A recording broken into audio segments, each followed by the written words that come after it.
Hey guys, I'm Nat. And I'm Ashton. And we are the nerds in flannel. Hey, not terrible. Not We'll bad. get it one Not day. bad. Yeah, at some point. It's okay. We're not going to have to do that for too much longer, hopefully. It's true. Hopefully. Hey, Ashton, I have something to tell you. What's that, Nat? Happy New Year, brother. Happy New Year, my dude. It's like, wait, I don't even know what day is it actually. It's It the is 6th, officially. Wow. Well, You know, it's funny because, like, we haven't started school yet. So we're still kind of in that period after Christmas where you just kind of forget what day it is. At least I am. I don't know about you. I also took the week off of work. So, like, I'm definitely in that zone. I've been working and stuff, so I know what day it is. Dang. Yeah. So Well, I one up you there, buddy. one ups. It's okay. At least I'm, like, rested. Well, Ashton, a lot happened in 2022. It did, didn't it? We started a podcast. And Yes, sir, we did. we started watching so many movies that I was broke some weeks, I feel that burn, brother. but it was fun. And thank you for coming along with us, guys. It's been a really fun time. Big shout out. Dude, for me, it's been so much fun. I got Cine Club now, so 2023 it's gonna pop off. You have no idea. It's gonna be so good. Dude. Yeah. Any thoughts, Ashton, before we get to the actual topic of today's podcast? Yeah, dude. I'm so happy this happened. Like last week I was even counting up how many times I've been to the theater this year. And I thought I went a lot beforehand, but this year alone it was just we just popped off so hard. It's true. It's true. This is it's insane. I think I'm at 39 theater showings, roughly about 39, 40 within that area. That's rookie numbers, brother. You gotta get those up. Dang, this freaking guy. You were with me most of those times. I mean, touche. Dude, I wrote down in a notebook how many times I've been to theaters because I keep tracking everything. And I went to the theater. Guess how many? Guess how many? Let's see. I want to see if you can get it. 73. No, go higher. Okay, higher? 90 something. Is it in the 90s? 92 times. 92. Holy crap. 92. Now, for those who don't know, movies are $12.75, but I didn't pay for a lot of those because I had to get free movie tickets for a long time. And I went with people, and they hey Nat, you drove. I'll pay for your ticket. And I'm bet. So it worked out.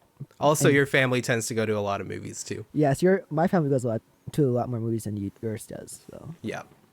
yeah, it's where it started. It started in the womb. That's where it happens. Yeah, that's where it all starts. Dang. All right, Ashton, what are we talking about today? Well, Nat, we've seen a lot of movies, and It's true. a big part of seeing a lot of movies is, and with New Year's, New Year's is kind of a time to reflect on the year you had and the changes you want to make and all this other stuff. But when you incorporate how many movies we've seen and how many great stuff has come out, we also just need to process through, what were some of the greats? What were some of the ones that, maybe didn't make the cut? What are some that, really touched us in the feels and just in a whole lot of, different ways. This family's going on too long. So we are talking about our favorite movies, our top 10 with a few honorable mentions in there. Just a few. Favorite movies of 2022. Yes, I have been looking forward to recording this episode for so long. Dude. I tried to get this done before New Year's Eve, but Ashton's yo, I gotta watch another movie. I'm bro, we gotta get this out. I'm okay. I know. But And then by the time it actually came to New Year's, I was sick with COVID, so It's freak true. that. Rip, Ashton. Ripperoonie. I mean, it's been nice so that we can I can really sit back and make a list. I'll show you guys this notebook. I have sticky notes. I'm gonna no spoilers, but there's sticky notes here that I wrote with notes, and on this side that I can't show you is the actual list, and it's there's 30 movies on there.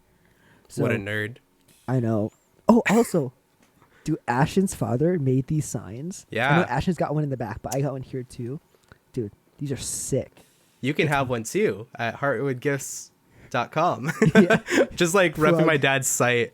Just plug it in right there. Hey, nothing wrong with that. Nothing wrong. Yeah, no, I felt like we had such a great year, and I was thinking about like a Christmas present to give for Nat, and this kind of was like, hey, we built something together, and we should celebrate it. So, yeah, I bought him a comic book.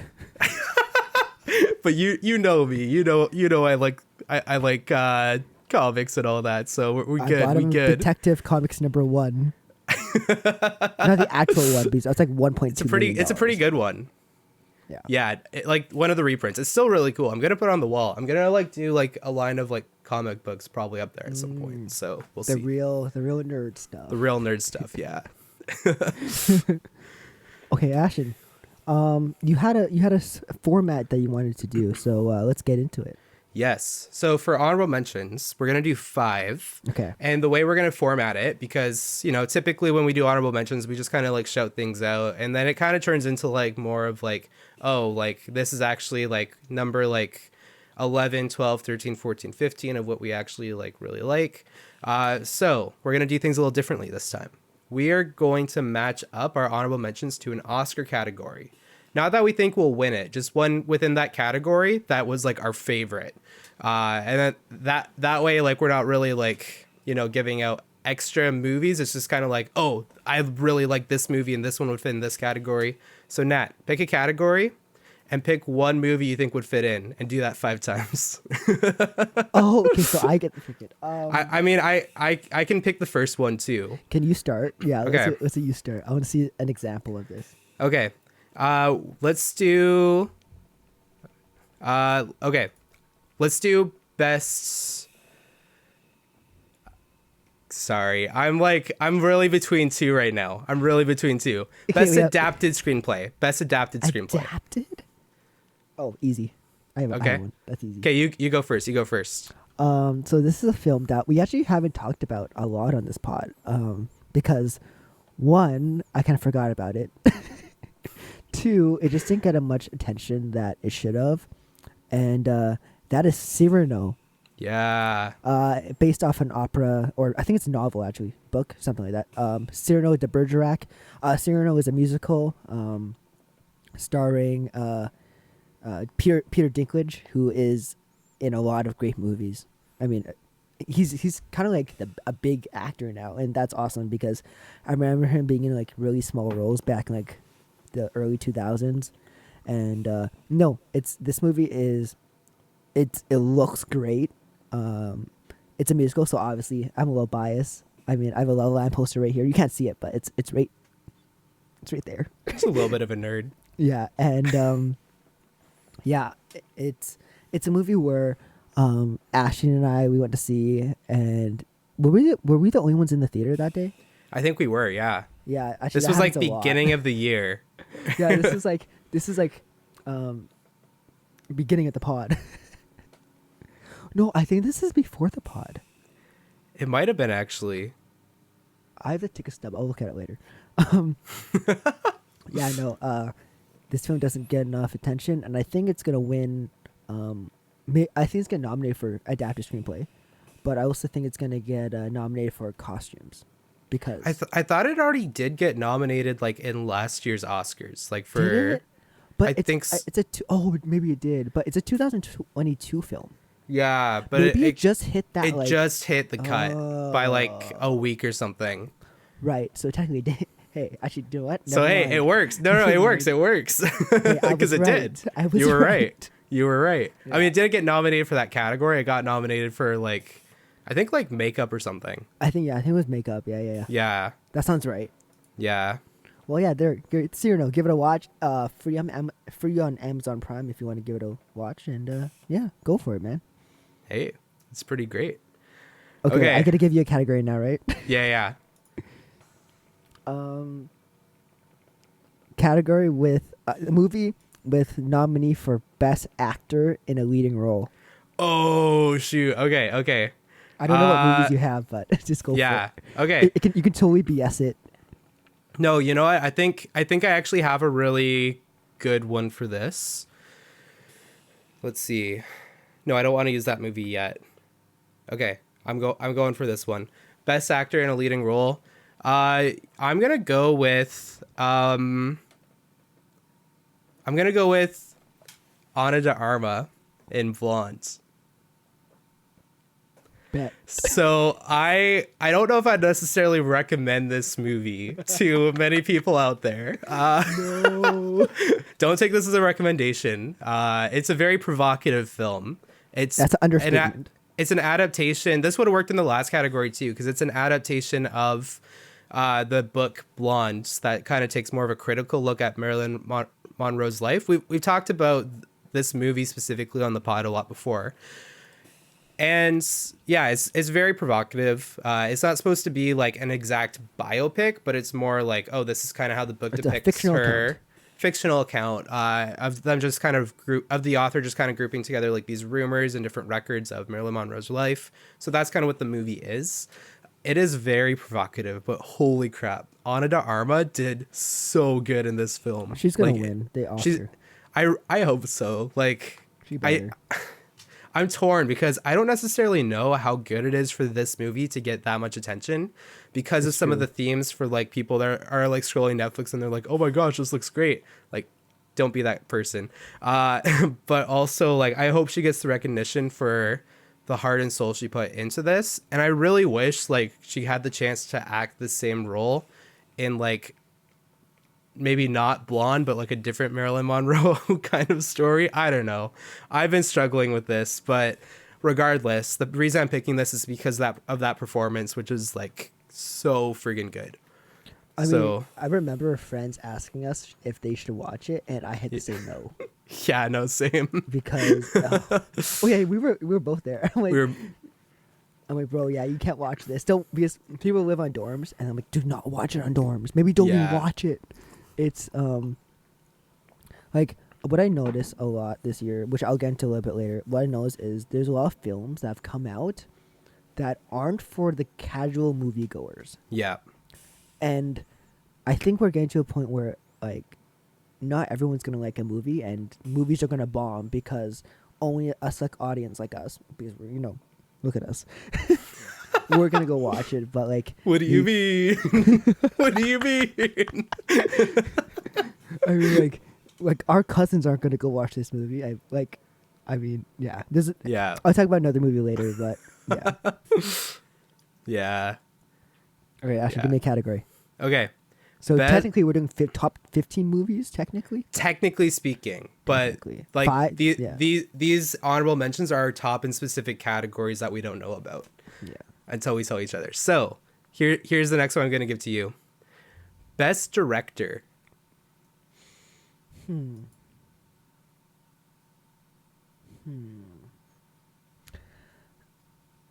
Okay, I will give it to a director who has, I think he's won an Oscar already. Let's check. I'm gonna check really quickly before I go on here, Okay. because I want to make sure I get this right. Did he win though? I don't think he won. If I just have an Oscar, maybe that will give me more of a definite thing. I want to say he has. Did he win?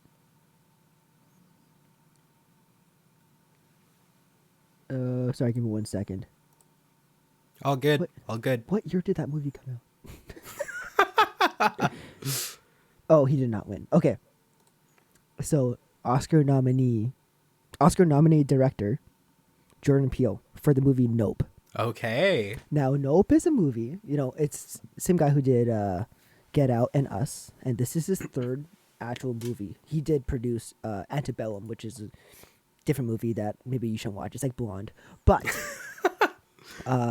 Nope. I saw this way after it came out, maybe like 2 months after it came out. Not because I didn't want to watch it, just because I never got around to it because school and stuff gets in the way. But this movie was very well made, and it was made. A lot of people, because when people went to see Get Out, it was kind of like everyone can go see it because it's very like applicable for the times, especially with the racism in the States, and obviously that's never going to go away. But With Nope, it has this message where it's based on tragedy and how people can't look away from tragedy, which is very true because it's like when you see a car accident, when you're driving by a car accident on the road, you take a look, right? And I think that this film was really well made. Not for casual movie audiences, definitely not. But one of my favorite films of the year. Not talked about enough. When it came out, it was kind of bombed, but it's still a well made movie. I think it's gonna get nominated for something. I just don't know what. But if I could, best director for Jordan Peele. Dude, solid. I'm in that boat where I still haven't seen this one either. You But can take your time on this one. yeah, This one's okay. Take your time on it. I'm not really in that big of a rush, but I have heard it's really good. And I'm not really like I heard it's a pretty tame like horror, which I can do like tame. Yes. So It's not horror. I wouldn't call it horror. sweet. Well, Okay. yeah, go ahead. Oh, I'm gonna give you a really obscure category. Okay. Shoot. Best original song. Best original song. Okay. It's a so category, guys. It is a category. Or I can change the category. If you don't have anything for it, I can just switch it. The problem is I have too many things for it, but I think I can narrow it down. I just hope it's not one that I want to talk about later. That's all I'm saying. Okay. So there's a movie that came out that I totally thought was gonna make my top 10 list until I watched a few others. So it didn't. But this is a great opportunity to talk about it. The movie Spirited. I've watched this movie. I'm at like 6 watch throughs of this. I watched it like 3 times within the first like 3 days of its release, just because like I watched it with some people, and then like my sister had a party the next day and she needed like a musical to watch. So I was like, hey, I got a Christmas one. And then like the next day, like more family members wanted to watch it. And then throughout Christmas break, I just kind of ended up like watching it even more with like other family that kind of came out and all this stuff. So I'm at 6. I'm at 6 as well. And yeah, I mean, dude, this is like, we talked about this one on the Christmas pod. I won't go into too much detail.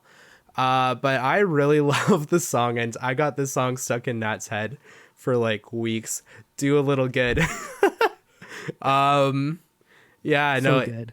It's so good. I don't think the song will win an Oscar. I know that what was the song? One of the songs from it got shortlisted for the Oscars. Oh, I can check that right now. Yeah. I have it open right now. Good afternoon. Good afternoon. Really, Got do you think shortlisted. that song's kind of. I don't want to talk about it right now. I know. I think it was probably just because of like the tap and all that. I don't know. I don't think it's gonna win, but it's a good song. Hugh Jackman had this really funny response to it. But yeah, no, Spirited. Definitely, if you're into musicals and you're still kind of like, you know, within reason of watching a Christmas movie before next Christmas, want to check out a Christmas movie, check this one out because it's really This is a film we can recommend. It's family friendly. Well, like I would say family friendly if your family consists of like young adults. Yes. Like It's my 14A, family, so 14A, like my family is like mostly young adults. You know, my youngest brother is like 15, so you know he still kind of qualifies in that movie category. So you know, I can get away with it. I even watched with my grandparents who thought it was like really funny too. So I guess it just depends on your family dynamic. But if you're kind of within that, then go ahead, give it a shot. Yes, indeed. Okay, Nat. Hit me. Okay, I'm going to give you This is gonna be a really long episode. Best International Feature Film. Do I have anything in honorable mentions that I can? If you don't, I can change it. I don't have anything in honorable mentions. Okay. Let's do Best Original Screenplay. Original? Yeah. Okay. I love horror movies. This is a movie I talked about before, Barbarian. Okay. This is original screenplay. This, like I said, I'm gonna keep this very short because I can't talk about this very much. But this is a movie that you have to love horror movies to go into this. I did bring a friend who doesn't like horror movies to watch this movie, and she didn't like it.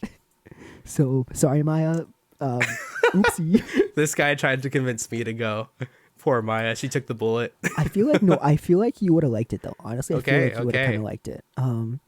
But yeah, it's for people who like horror movies and like movies in general. It's very obscure in the way that the director, I forget who directed this movie, but the way he kind of like structures the plot, like it's kind of goes from the beginning of the story to immediate rest, which is in the middle, and it goes back to it. It's a very weird format, but I love this movie and can't wait to buy it on Blu-ray. Hey, yo. This guy with his Blu-ray collection. Big flex.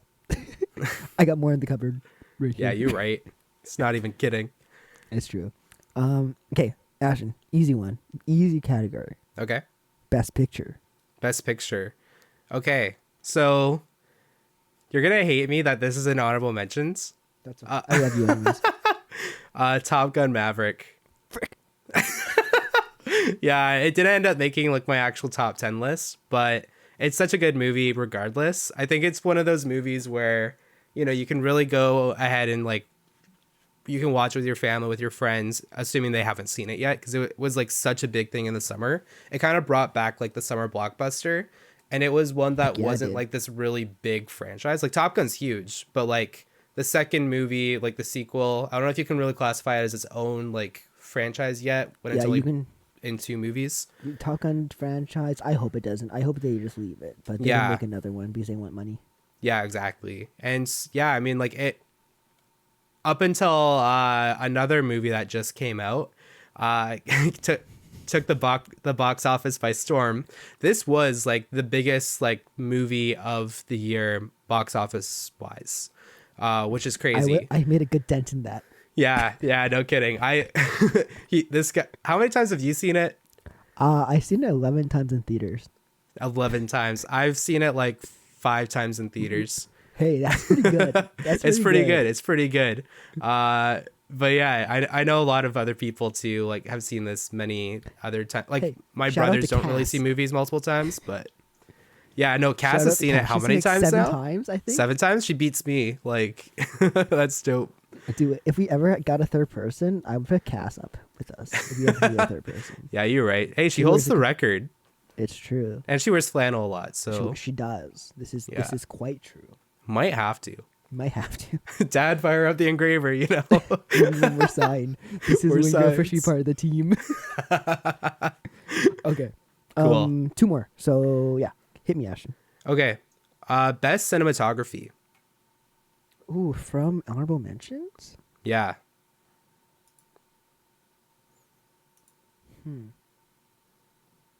Okay, yeah, I can talk about this. Cool. In Gotham City, Oh, let's go. there was a man named Matt Reeves who directed one of the best, if not the best, Batman movie in existence. Let's freaking go. The Batman. Okay, I'm over it now. Your voice is too high for this. Yeah, my voice is way too high for this. Oh, where is she? I would do it louder. I would do it louder, but my parents are sleeping, so I don't want to make too much noise. Yeah, no, for sure. The Batman looks amazing. It does. Considering it's mostly shot in like darkness, I feel like I couldn't take my eyes off the screen. And the way that he uses fire and lighting, and I can't remember who's the cinematographer for this. I'm not gonna look it up, but props to you. I hope you get nominated for an Oscar because this was one of the best looking films of the year. And Ashton, will you be? Actually, no, I'm not gonna ask you. Yeah, no, it's one of the best of the year, and in my opinion, my second favorite Batman movie. Okay. Lego Batman's pretty good. Hey, Lego Batman slabs, you know? Okay, Ashton. Oh, gosh. Best original score. Best original score. Okay. You know what? For this one, I think I'm going to go with... I'm going to go with Babylon. All right. Yeah. Bold move. This is another very provocative film that we recently just watched, like last week. That was a fun night.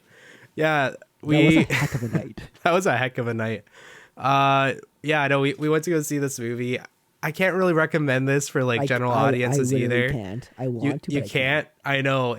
So it's a movie directed by Damien Chazelle, like La La Land, Whiplash, and obviously like Nat's favorite film is La La Land. La La Land's like I think I had it like my third favorite or something. Yeah, you had a pretty close. So it's like top three for me, if not top five. I have to like check over that list again. Yeah. So we were just kind of like, hey, you know what? Let's go in. We were both kind of hyped for it, and I think we both really liked it. But most people won't like it as much, I don't think. No, I But brought my girlfriend Chanel. She hated it. she hated it. It was the funniest thing. Sorry. But I think what everyone can agree on is that the score slaps. Heck yeah. It had like it's the same composer from La La Land, And Justin Hurwitz. Hurwitz. Yes, that's his last name. And holy crap, like there were even like nods to like some La La Land songs in there, and it hits you in the feels. I've been listening to that score nonstop Babylon? since Babylon, legit, since we've seen the movie. Interesting. Yeah, so that's my pick for original score. All right, Cool. one more each. One more each. Babylon is also my honorable mentions, but that's Yeah, honestly, it is. It deserves it. We does. even talked about it in the theater. Like this one's gonna be an honorable mention. yeah. Okay, Nat. You know what? Go big or go home. Best picture. Best picture.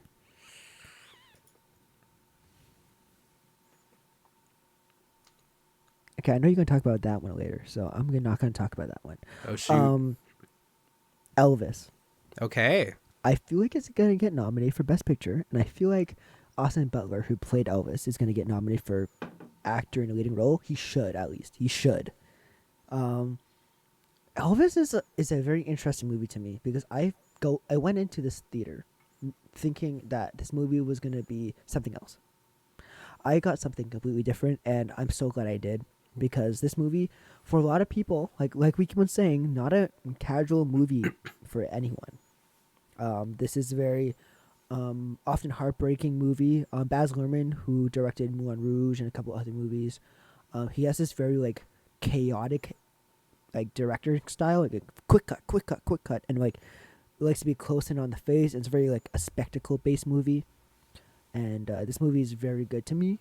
I remember it was I can't remember what number it was in my top 10 so far in July, but it was high. It might have been like 7 or 8 or something, but yeah, no, this movie is amazing. Better get nominated for Best Picture. There you go. Okay, Ashton, I'm gonna give Cool. you a very obscure category. Oh, let's go. Sound. Sound. Okay. Sound. Okay. Let's see. Which one of these is good for sound? No, you know what? The Northman. Let's go. We Yeah. can't recommend this either. We can't recommend this one either. But yeah, no, the Northman it's pretty wild. If you're into Vikings and stuff and you're like old enough and mature enough and you can handle like, a full Viking experience, then check this one out. If It's a not, heck of just a don't. time. It's a heck of a time. But yeah, no, the sound design, like, I'm thinking through some of the things that were most memorable. Like the cinematography for sure sticks out with this one, just because there's some scenes in there that are the most gorgeous things I've ever seen. But even like within the sword fights, within like even just like the nature ambiance that it has, it's so subtle that you don't even realize it's there. But then like it does add a lot as well. So if you go without it, or if you pause the movie, I had to pause this movie a few times when I was watching it, not because I was scared or anything, just because I had I had some stuff I had to do. Life gets in the way. Life gets in the way sometimes, but like I came back to it and I was like, okay, this is kind of interesting how they mix this in, and it's pretty great. It reminds me of I started playing Assassin's Creed Valhalla recently, and it kind of reminds me a little bit of that, but on like a whole different scale. So yeah, if you're into like the whole Viking world thing, then check this out. And if you're mature enough to endure it, It's still hard to recommend. Yeah, okay. I mean, the director's coming out with another movie this year, so I'm looking forward to that. Yeah, true. Nosferatu. That's what it's Okay. called. With it's gonna be really weird, but I'm gonna go opening day. Yeah. But yeah, no, The Northman is my pick for that. Wow, I felt like we just did top 10 there. That was like, that could be its own separate portion. That was But the appetizer. you know what? This is like our big, like, end of the year thing, even though we're already like a week into the year. Pretty much. I mean, I like I said, we wanted to get this episode done, but things get in the way. Life gets in the way. Obviously, it's Christmas and holiday season, so you want to spend it with your family, and this is a hobby. Unless you guys subscribe and support our Patreon. There you go. Patreon.com/Nurses Flannel Podcast. There you go. Okay, so Cool. how are we gonna do this? You want to go first? Or you want me to go first? You can go first. I mean, I just went. Okay, and then you start the 5, and then you start the top 5. Sure. Yeah. Okay. But number my 10th favorite film of the year. Now I'm going way off the board. I don't think I've even told Ashton about this film. It's a documentary. Okay. It's called The Sound of 007. Okay. This is on Amazon Prime. It's a documentary about the music of the James Bond franchise. Not very many people know I love James Bond. I remember being young, and for Halloween I would just put a suit on and call myself James Bond. Because why not? Why wouldn't you do that? Because I'm like 8. So, and this documentary is amazing because my favorite part about the James Bond films are the score and the music. Obviously, for a lot of people it is. But this documentary goes into like where like the actual like James Bond theme came in, like the iconic like intro music that actually came from like Indian music, which is very interesting, and how Michael Caine, one of his favorite Michael Caine was the first person to listen to Goldfinger. Interesting. Because he was staying with the composer who made this song, and he just like, go come here, listen to this. He started playing it. The first person to listen to Goldfinger, and very iconic theme. And I just love the themes, and especially the latest one from Billie Eilish, "No Time to Die." They had like a big like that's one of my favorite themes. So they had like a big portion of the doc about that, and I found it very fascinating. And also how like they really make the movies around the song, and I think it's amazing. I know, and on Amazon Prime, man, I can't talk today. It is 12 a.m. Amazon Prime, give it a watch. It's quite enduring for anyone who likes James Bond, and yeah, maybe not for casual moviegoers, but yeah, go give it a watch. I mean, it's on Amazon Prime. You can turn it off whenever you want. There you go. Number Dude, 10, a documentary. Props. dude. I'm Underrated educated. category. I'm educated. He thinks he's better than the rest of us. Nah, just kidding. I watched like 5 documentaries this week, so Dude, documentaries slap. Okay, Slap. Do you know how like in school, like the teacher would turn on a documentary and everyone be like, "Oh, why do we have to watch this?" I'm like, "Let's go." I mean, okay, I felt the same way as a lot of those kids in school, just because the teacher was showing boring documentaries. If it's something I'm like True. into and fascinated with, then I will like go off. Like our next What You Watching is gonna pop off, dude. Oh, dude, yeah, yeah, it is. Coming soon. Subscribe. Subscribe. Yeah. Cool. I'll get my number 10 here. Yeah, so Nat already mentioned this one in his honorable mentions, but my number 10 is Elvis. Oh. So, yeah, I mean, kind of as Nat said, like we saw this movie for the first time together, and it's one of those movies where, again, you go in expecting something, you get something totally different after you walk out of the theater. It really talks more about like the darkness behind Elvis's life. Like it dives into like his stardom, and it kind of gives us like, who he was before and it's like the whole origin thing. But then it also kind of shows us it like a lot more into his life. And yeah, it just really opens up your eyes to, I guess, some of these like big pop culture icons, and kind of gives like a whole new view on their humanity rather than, what we've kind of elevated them to in a sense. And like Austin Butler did such an incredible job with the role. I know like my brother came with us and saw it. He went later, saw it with my brother and dad, and then like my dad hates rewatching movies, but he rewatched this one like I think at least another once or twice. It's just it's that good, and it's about someone that most people in North America like really know and love, no matter what generation you're from, right? So yeah, I think this is it's incredible. That's why it takes my number 10. Still a little shook from it. Need to Do rewatch it it, again. yeah. Maybe if you know a friend who has it on Blu-ray, you can come over. Or if you have a friend who has a Crave account, you know what I'm saying. Like, Oh, it's true. I forgot about that. Dude, the amount of times I've used your Crave this break. dude, same actually. I've watched so many movies on there lately. Oh, I've been watching like TV shows and stuff. Fair enough. Okay, number All 9. right, number 9. I think this is the actually no, not the most recent movie I've seen. But it is by the director who made the best Star Wars movie ever. Oh, he put it on the top 10 list. I did. Ryan Johnson's Glass Onion. I'm not Get calling this it guy Knives outta Out here. mystery, but dude, I'm kidding. I'm kidding with the whole Star Wars thing. Or am I? Who knows? Glass Onion, the sequel to Knives Out, is well, not really a sequel. It's kind of like a anthology series, whatever. It's a whole thing. But this movie was so much fun. I had so much fun. I just lied in my bed and watched this on my iPad, and I was like laughing out loud and everything. And dude, Daniel Craig as Benoit. Wait, yeah, Benoit Blanc. Benoit Blanc, dude. Freaking what a buddy guy. This guy's so funny. So great. This whole cast is good. Edward Norton as Miles Braun. My favorite actress in this movie, Jessica Henwick, who played Peg, the assistant. I thought she was pretty freaking great in this movie too. And the twists and turns and the plot twists kind of midway through the movie. And it's not really spoiling it because it's a mystery, so you guys know.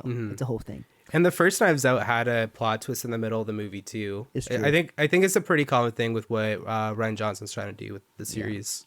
And dude, this movie was so much fun. Like, very rarely do I like laugh out loud by myself, and I did. And I'm like, it was like I started this movie like 1:30, and I'm like, oh, I have to go to bed. I have to go to bed, but I couldn't. I couldn't.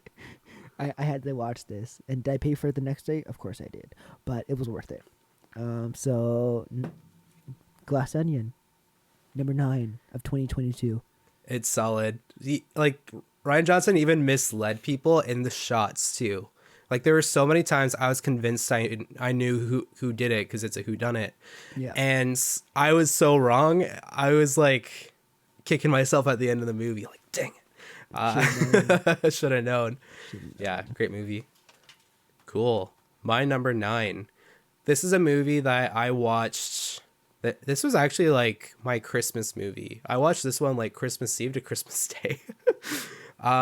Interesting. But it's not a Christmas movie. It is, in fact, the opposite of a Christmas movie and not something you want to watch with your whole family around the Christmas tree. The Banshees of Inisherin. What a good friggin' film, dude. Can't recommend it. Can't recommend it, but it is so funny. It's set kind of in the background of like the Irish Civil War, and the cinematography in this movie is like this. It's amazing, like mind blown, legit. And the whole thing is kind of themed. It's pretty much a commentary on the Irish Civil War as well. The way that it has like this friend who decides he doesn't want to be friends with like his best friend pretty much, and they kind of go to war with each other just randomly out of the blue, and they're just things get heated up. There's like this really big like thing that this friend does, like this really big threat he gives, and it's just incredible Crazy. seeing the ramifications and just how well it is like written, how well it's like directed, acted, shot, everything. It is actually insane. And just being set in the Irish Civil War and pretty much echoing the Irish Civil War is just, it's fascinating. That there was that level of writing and thinking that went into this movie. So that's my number 9. I will talk about this film later. Hey yo. Number 8. Wow, dude, we're going through this quick. I think we're going through this quicker than we are the honorable mentions. The honorable mentions, yeah, you're right. Number 8. This was a film that wasn't really on my radar. I wanted to watch it for a while, but I just never like pulled the trigger. And then one night I'm just hanging out, and I'm like, oh, let's watch a movie. And then this movie popped on the screen. Because you know when your screensaver like pops up, kind of on the. So it's a Netflix movie. No, it's Apple TV Plus. Oh, Apple movie. TV Plus. Okay. Because I'm sophisticated and I'm an Apple guy. So what can I say? This guy. Zac Efron's The Greatest Beer Run Ever. Ooh. Now, from the title, you're like, ha ha ha, that's so funny. It's probably a comedy. It's not. It's not a comedy. It's not a comedy. It is one of the most depressing movies I've seen this year. It is based on Vietnam War. Wait, right? That is right. Can I just double check that, please? Yes, Vietnam War. I gotta get my facts right. Yeah, you know. And Zac Efron plays Chicky, who lives in New York, and he's watching these like the pictures and the videos of the troops overseas, and he's like, I wish I could do something. And as a joke, Bill Murray's like, yo, you should bring beers to them in Vietnam, and he's like, bet. And he does it, and he does it because he doesn't think that the war is bad. And if you know anything about the Vietnam War, no one really knows what they were fighting for. It's a very confusing war in American history. And this movie has so much heart. A lot more heart than it has any right to be. Zac Efron in a very... If he gets nominated, I'd be very happy, but he's not. But I'd be very happy if he does. Because this is his best film since High School Musical. Dang. Yeah. That's a high bar. Or his best... No, I didn't know. Best movie since... what's that Ted Bundy movie? Extremely, oh, yeah. Extremely Wicked, Shockingly Vile, and Something Evil. Wait, I gotta get this title right. Extremely Wicked, Shockingly Evil, and Vile. Oh, no, I had it right. There you go. Yeah, dude, this movie slaps. The way that they use war as a device to tell a story is so fascinating, especially when Russell Crowe's character comes into the movie, and he's a journalist, and he's writing about this and sending like hateful things. Sorry, if you're listening on just audio, I'm using air quotes for hateful things he's sending overseas, because obviously with the war, journalists often don't sugarcoat things, and I think that's very important.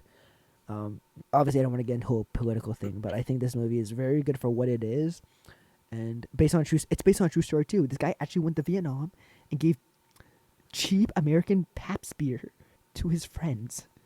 Pabst, you're having good beer. Pabst. He was the real enemy of the war. You're gonna go, not gonna bring them like Heineken or anything. You're gonna bring them Pabst. It's a friggin' buddy guy.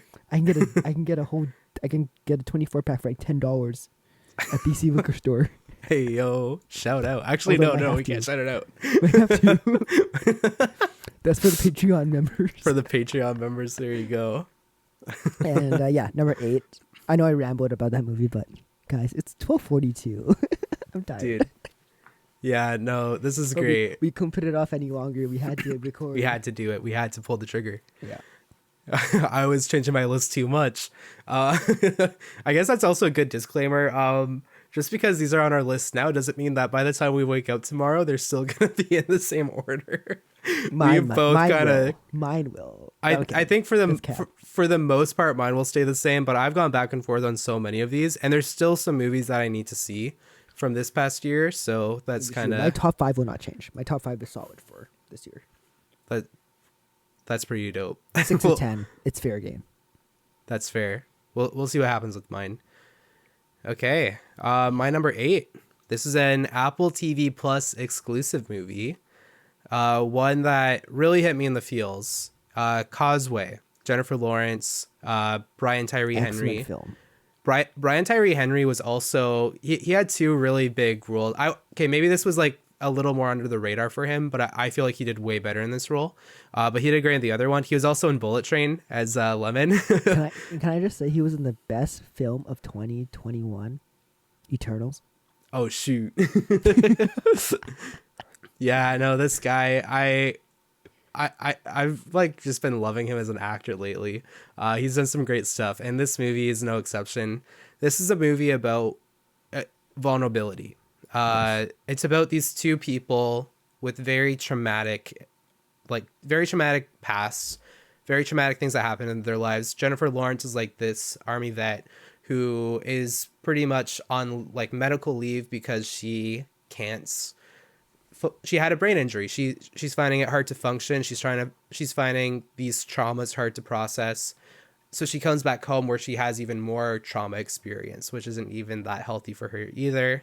She's like the whole movie trying to work towards getting back into the war, or back into the military, I should say. And then Ryan Tyree Henry's character, he has a very vulnerable and very emotional, tragic past with losing a family member and losing just everything pretty much, in terms of like his love and everything, his love life. And they kind of both stumble into each other. And what I really liked about this was it's a very platonic relationship, because it's two very broken people for very different reasons that kind of come together, and they just try to be vulnerable with each other, and that's kind of what connects them. But in a way, it's kind of also what in certain scenes of the movie you'll understand, like they kind of fall apart for a bit. And it's crazy, because in real life, like I struggle with being vulnerable sometimes, and it's just wild to kind of see that portrayed on screen as a way of people connecting with one another. But it's true, it's powerful. Like the times I have been vulnerable with people, I've connected better with them, I'd say. And in this case, it's just two very crazy traumatic pasts that are very different from each other, but they're still able to kind of support each other. And it's just a really good film about that, I would say. So if you're into that, like it's a heavy movie. I wouldn't say there's anything like super inappropriate. It feels inappropriate to be like a family, like casual movie viewing, but if you go into it, I mean, there's like a little bit, but it's not like I would recommend it, but like I would recommend it not to families. Not to families. Like don't watch this for a casual viewing, but if you yourself are interested in kind of this sort of thing, then You have to be in the mood for it. you have to be in the mood for it. And yeah, exactly. So yeah, there you go. My number 8. Dude, those are some good movies. Apple TV Plus has brought out some really good movies. Dude, for real. I mean, hey, Academy Award-winning film Coda was from Apple TV Plus. That's true. And we love that movie. We do. They have tastes. Looking at you, Prime right. Video. Not kidding. Prime's had some solid TV shows. Dude, Prime is legit so good. So good. The Boys. We don't talk about that here. Okay, so for number 7, there was a movie originally in this spot. But I thought, I don't know it's going to be high in Ashton's list, so I'll leave that for him. So I replaced it with another movie. But Ashton has not seen this movie. Big flex. I've seen way more movies than Ashton has this year. This freaking buddy guy. Like, way more. This guy.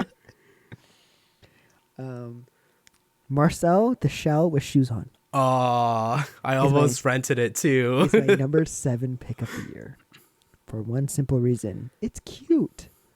Like, are you kidding me? It's very cute. And I want to see this with my parents. And this movie's about family. And it's one of those movies where it's going to be like this really cutesy and heartfelt movie, but you're just not ready for it. This movie was, to me, A24's one of their best films. A24 is the studio who does a lot of movies, who did another really good movie this year. Actually, a couple.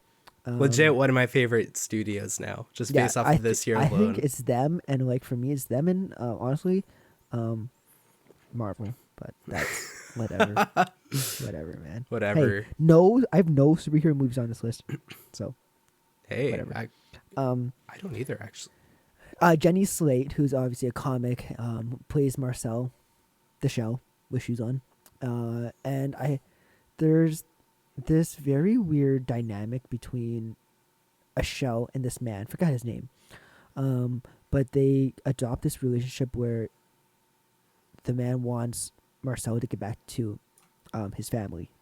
He lost his family because they're shells.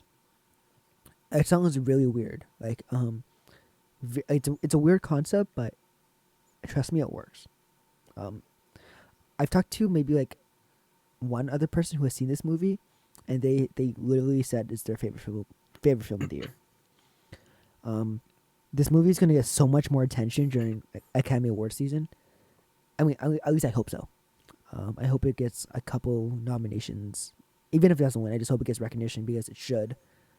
And just give it a watch, man. It's one of the best films of the year for a reason, and there's a reason why it got re-released in like 1,000 theaters, and I think it's better than the other movie that got released this year, Morbius. So Ah, yes, and that's a really high bar to reach above, isn't it? I can't believe they re-released Morbius.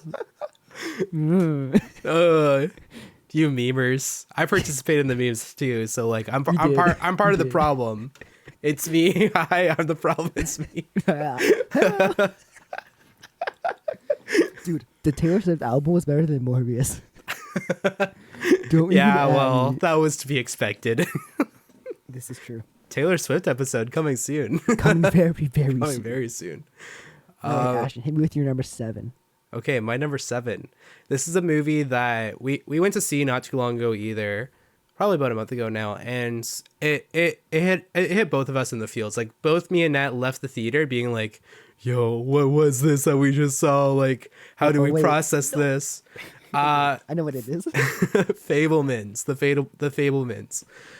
This Ashton, movie. don't talk too much about this, please. Okay. I will say this movie is like a culmination of like Steven Spielberg's life and being, I would say, the most fictional influent, account. a fictional account of his life. Wait. And being, Semi-autobiographical. Sorry, that's the word I should use. yeah, there you go. And being, I would say the most influential movie director and one of the last big name directors in Hollywood. This is just, it's an insane movie, and I know, some people have like really enjoyed it, some people haven't really understood it, but if you understand it, and if you can look at some of other Spielberg's movies and look at this, it just like blows your mind. sense. Like I was watching Ready Player One like last night, and to me it was like, holy crap, like I could not stop thinking about Fablemans when I was watching it. Like just the trajectory that his life was on based off of, the events that happened in his movie and in his life for real, and how you can kind of see like in different characters, even looking at like E.T., how he based certain scenes in that movie off of like his parents getting a divorce. And, this movie showcases all of that. It's raw. It is like very emotional. It's very incredibly acted, obviously well shot. It's a movie. It's a love letter to people that love movies. And we've gotten a lot of those this year. Like even I'd say Babylon is a big one too. It is like, it is just wild. If you're into movies, check this one out. Like 100%. Crazy. Or even just a Spielberg fan, check it out too. Yeah, There's my little spiel. There is obviously some weird things in here, but I feel like we can recommend it to a good amount of people. Yeah, if you not like young families, like if No, you have like definitely not. kids, don't take them to this. What are you doing with your life? Yeah, why Take do you him to think Puss kids in the Boots. movies? Did you see Puss in Boots? Not yet. I was going to Dude. on Tuesday, but the It's Rona struck. good.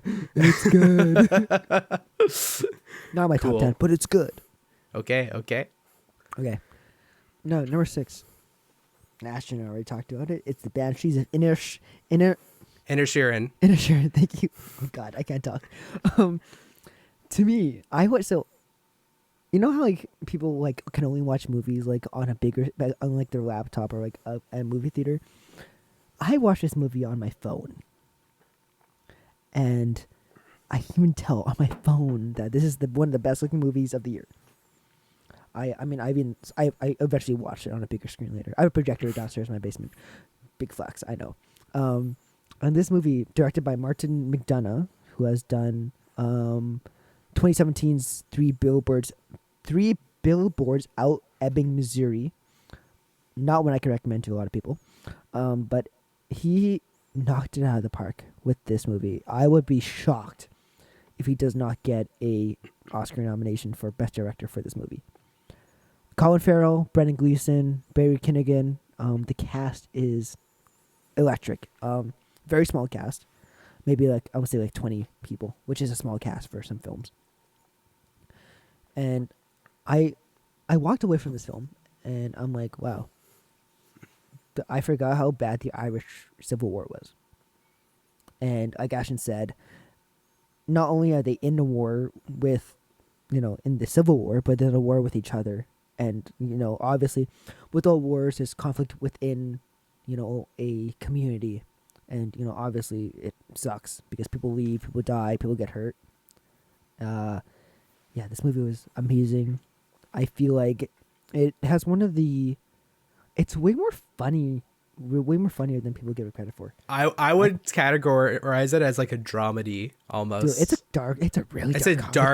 a dark dramedy, like a very dramatic dark comedy in a way. Yeah. I mean, yeah, this movie getting a lot of Oscar buzz, so I'm really excited to see where this lands. I wouldn't be surprised if it wins. I really wouldn't be surprised. I wouldn't either. It feels like a film that would win. I'm still kicking myself for us not watching this in theaters because we had talked about it so many times, and then it just never. Our schedules were just too busy. Because it came out during exam season, so it was kind of hard to go watch it. And by the time we were done, it was like it wasn't released for that long. Yeah, at least in like the theaters near us. I'm looking at it right now. Well, it's near me, not near you. Yeah, you're right. It is playing one theater in all of Canada right now. And it's like 20 minutes away from my house. To be fair, it is on Disney Plus. That's where we both watched it. That's where we both watched it, yeah. Yeah, there you go. Yeah. All right, Ashton. Number 6. Let's do this. Okay. Number 6 for me. This is a movie that we we tried. We really tried to get a gang together to go see this. But even with the small gang we had, it still worked out. Dude, actually, I feel like I know exactly what you're going to say. I feel like we tried to get like 12, 15 people to come with us to watch this movie. We ended up with 4. And I feel like this experience was better than if we bring 15 people. I think so as well. Give it to Ashley. What is that movie? So this is Avatar: The Way of the Water. Man, some of the documentaries I've been watching over the past few days have literally been like James Cameron stuff. And this movie just gave me a whole new appreciation for him. Obviously, he's directed some really big hits, and the first Avatar being the highest grossing movie, like worldwide. I guess domestically that title goes to Endgame now, but worldwide it's still like Avatar. Yeah. And The Way of the Water is. I think I liked it better than the original just because it hit on the family vibes. I know going into this, we were both like really tired. Because we had just finished up school. We saw this last day of school. The last day of school. But also, we're entering the holiday season, and the holidays for me are like, in terms of family, a pretty emotional time. And dude, this was like just a crazy roller coaster of a ride. Like nearing the end of the movie, we were both kind of like hugging each other, crying. It was like a serious bro moment. This is making the list of movies that made me cry, by the way. It is incredible. Also just being like a movie that's entirely like, I think 96% of the movie is 100% CGI. And that's wild, man. It's insane. Like we've talked about this a lot on the pod. Like friggin' like water scenes are incredible and such a challenge to animate.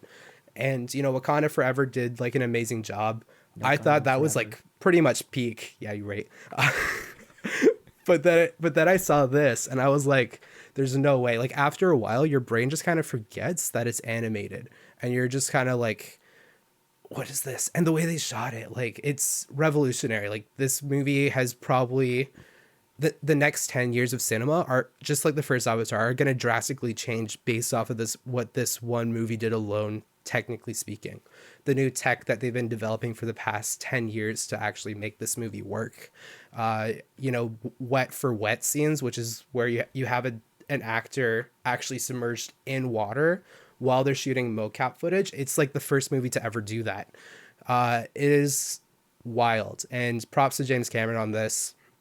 I think we're doing like we should still do a review on it because it is No, we like will. it is we incredible. have someone who wants to be on the podcast. Yeah, For this, so I'll save most of my thoughts for that. But just like it hits hard. It hits hard. If you have the patience to see a 3-hour movie, there have been a lot of really long movies this year. I was thinking about that, like a lot of like 3-hour plus movies. But this one like felt the least like a really long movie. Like to me afterwards anyway. So, hey, I mean, if you can put up with it, and if you want to add to the hype of it, it's hyped for a reason. Go see it. I mean, Bring the family. I was talking to a friend yesterday, and she's been trying to watch this movie since it came out, but every single time she goes to like look at seats, it's sold out. Still, that's wild. I know. It's Angelina, who's been on the pod before. Yeah, she's been trying to watch this for a while, but yeah. Can't find seats. See this on the biggest screen you can. Like we saw this on ScreenX. Incredible. I suggest that. I still want to see this in 3D because it's one of those movies that was shot intentionally for 3D, not just formatted to 3D. I don't think I'm gonna watch it in 3D, but you tell me how it is. Yeah. Okay. Will do. I kind of want to see an IMAX too. IMAX 3D. Might have to. Might have to. I'm gonna be even more broke, dude. Yeah. Hey, Cinema Club. I get $5 off every single ticket now. Hey. Big Not flex. bad. That's my flex of the year. Frick. Gotta get me that. Hey, it's worth it. I mean, if you want to go $5 halfsy with me every month, Might have to. Yeah. So that is halfway. Ashen, let's take a quick break because I really have to pee. Yeah. No, same actually. Okay, so we're gonna take a quick break. And then I'll go back. Ashen, you start with number 5. And then cool. We'll come back and finish off this list. Okay, guys. We'll see you after the break. Enjoy a word from, I don't know. I'm gonna put here, but I'll put something funny. Okay, enjoy the break. Hey guys, Nat here. We have a Patreon. It's Patreon/Nerds of Flannel Podcast. If you can go there and support us, that'd be great. We have 4 different tiers. They're all obviously Star Wars related, so check that out. Patreon/Nerds of Flannel. Give us a little bit of cash so we can buy some new equipment and we can do more things. And we'd love to give you guys content that you guys want as well. And yeah, thanks, guys. Hey guys, welcome back from that break. I hope whatever was there was entertaining, and if it was a sponsor of some sort, they're great. Probably not, but if it was, they're great. And if it was a plug for our Patreon, then that's even better. Might have to. Cool. Might have to. With like the glasses at like the yeah. That'd be pretty dope. Dude, might have to. Cool. Number 5. So I actually literally just changed this with my number 4 pick. Originally this was going to be my number 4 pick, but I was thinking about it during the break. And I do my best thinking on like the can. It's like a philosophical throne in a way. And for the showers, the shower's pretty great too. It's a great place to consume drinks too. Shower beers? Yeah. So, yeah, my number 5 pick going into the top 5 list. Where the Crawdads Sing. I knew you were gonna do that. He did that on the review episode too. He had to. It's part of the job. I get it. So this movie, it still hits me. Like it is. I still hate that Rotten Tomatoes has us at like 32%. So dumb. Yeah, I think it's 32. Anyway, it's in the 30s. I can say that for sure. Unless it's changed within the past little bit. 34. Okay. But still, sucks. It should be like at least 70s, at least. Yeah, no, this movie is an adaptation of a book. And I know a lot of the people that love the book were like, oh, well, it didn't really it changed some things, and I get that, like being a guy who likes original to the script adaptations, but being someone who hasn't read the book, this movie slaps. Like, I still think about it all the time. You know, it gave us one of my favorite songs from Taylor Swift in a long time with Carolina. It also just proved to be like this really great social commentary mixed into like this murder thriller mystery sort of movie, and really just gives you like all the emotions. It just, I left the theater contemplating life, like on the drive home in the summer. These men texted me. I texted him too. I was like, dude, where the crawdads sing, go see it. It is a phenomenal movie in my opinion. The acting is great. Daisy Edgar Jones headlines this, and she's just had a really great year this year. And this movie is no exception to that. I think regardless of what most people say about the movie, they're pretty positive about her in this role. So pretty great. This movie, I forget. I think I had it as like number 3 before in like our last list. Didn't you have it number 2? I think you had it. I might have had it in 2. It was high. It was pretty. It was pretty high. And you know, it's still an amazing, terrific movie. But yeah, I think, you know, this is where I feel comfortable putting it at the end of the year. It still remains like within the top 5. So pretty great. Pretty great. For my number 5, I'm just gonna say it. It's Avatar: The Way of Water. Hey yo. I should have just piggybacked off Ashton. I told him during the break, but you know that's okay. Here are my thoughts of it. Okay. Better than the first movie. I'm really looking forward to the sequels, which they're going with like the elements of the earth. So this one was water. The first one was you can call it air, or you can call it ground, or whatever you want to call it. And the next one's gonna be fire, which I'm very excited for, because that gives you a lot of like fires, physics, and illuminations and stuff. So I'm really looking forward to that. It's gonna look so great. James Cameron, this is his best movie. Really? That's a really high bar. I want to say it is. Okay. From a technical standpoint and a storytelling standpoint. Yeah, for sure. I mean, Terminator 2 is really good. Judgment Day is really good. But James Cameron knocked it out of the park. The cast with she's Gamora. Zoe Saldana? Zoe Saldana, thank you. I know you get it. Zoe Saldana as Neytiri. Oh my gosh, why am I blanking? Sam Worthington, yeah. Worthington as Jay Sully, man. I'm blanking about everything. Stephen Lang as Miles, whatever, his evil guy. Yeah, it's crazy. I love this movie. Like I said, Ashton said everything I kind of want to say.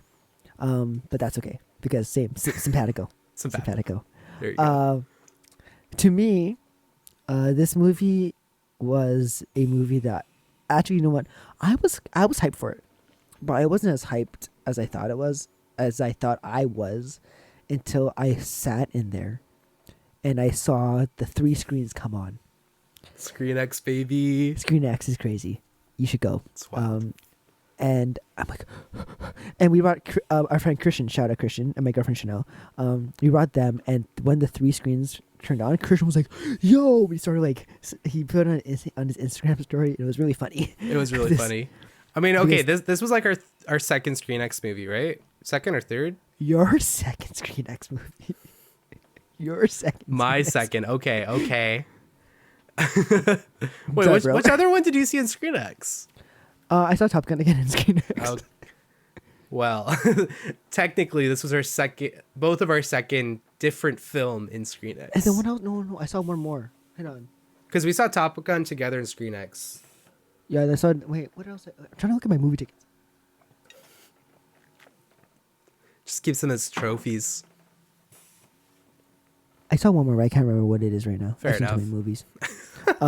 You know, this movie is, from the first 5 minutes, I knew this was going to be something different.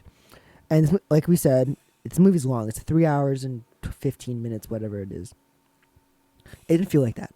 Not to me, at least. I was engaged every single moment the screen was on. one of the most gorgeous looking movies. If it does not win for best visual effects at the Oscars, there will be riots.